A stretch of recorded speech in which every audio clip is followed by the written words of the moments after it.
You're not going to believe what just happened to almost $350 million meant for our veterans. I'm talking about money that was sitting in government limbo while our heroes struggled with medical debt and crumbling healthcare infrastructure. But here's the twist that nobody saw coming. Picture this: $77 million earmarked for electric vehicle charging stations at VA facilities under the Biden administration. 0 chargers installed, not a single penny spent. Meanwhile, veterans are drowning in medical bills and waiting for basic healthcare improvements. Does this sound backwards to you? Because it gets worse.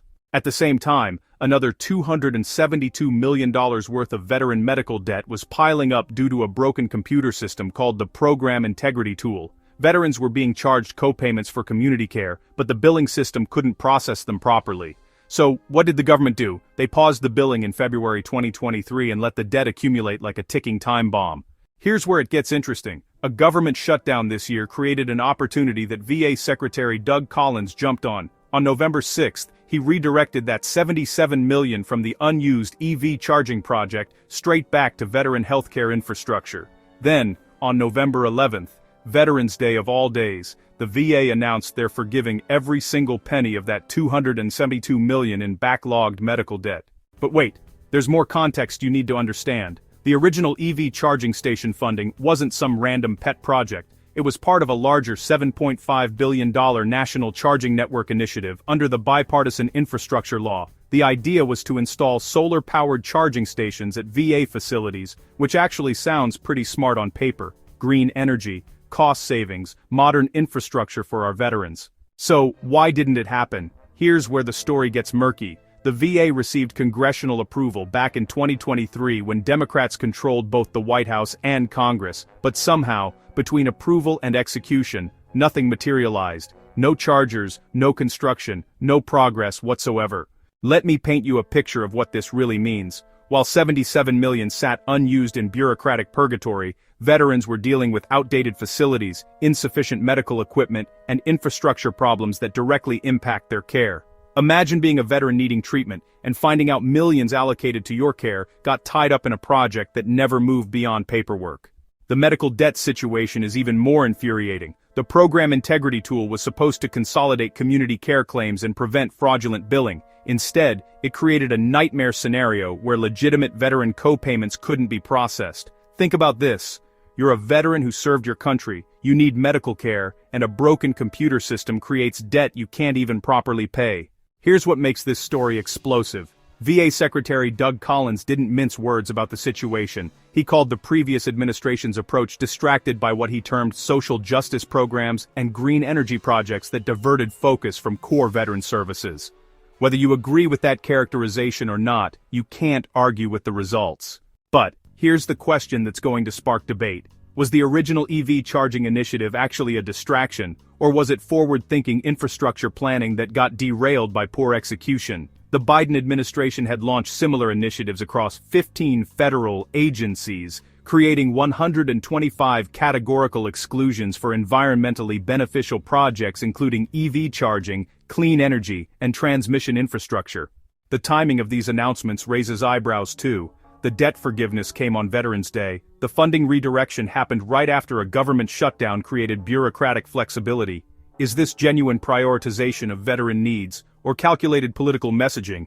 You tell me in the comments. Here's what's undeniably positive. $350 million is now directly benefiting veterans instead of sitting in administrative limbo. The $77 million redirection goes toward healthcare infrastructure improvements that veterans will actually use. The $272 million debt forgiveness means thousands of veteran families won't be blindsided by medical bills that accumulated due to government incompetence. But this story reveals deeper systemic problems. How does $77 million get allocated for a project that never happens? How does a billing system break so badly that it creates hundreds of millions in unprocessable debt? These aren't small oversights, they're massive bureaucratic failures that impact real people who risked their lives for this country.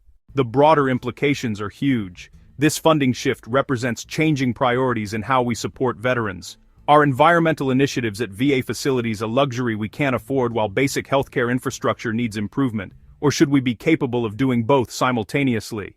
Consider the economic pressure on veterans right now. Many live on fixed incomes and unexpected medical debt can be devastating. The The $272 million debt forgiveness isn't just numbers on a spreadsheet, it's rent payments, grocery bills, and peace of mind for families who already sacrifice for their country.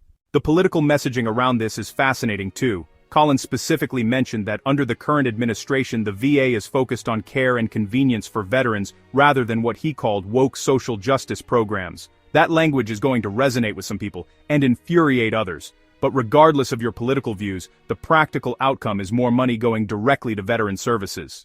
Here's what happens next. The VA is still determining how to distribute remaining funds, with stated focus on projects most critical to improving veteran care. They're also resuming normal co-payment billing for community care while ensuring the backlogged amounts remain forgiven.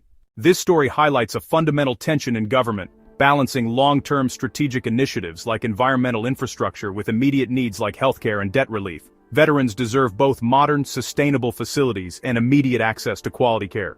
The question is whether our government systems are sophisticated enough to deliver on multiple priorities simultaneously. The real test will be execution.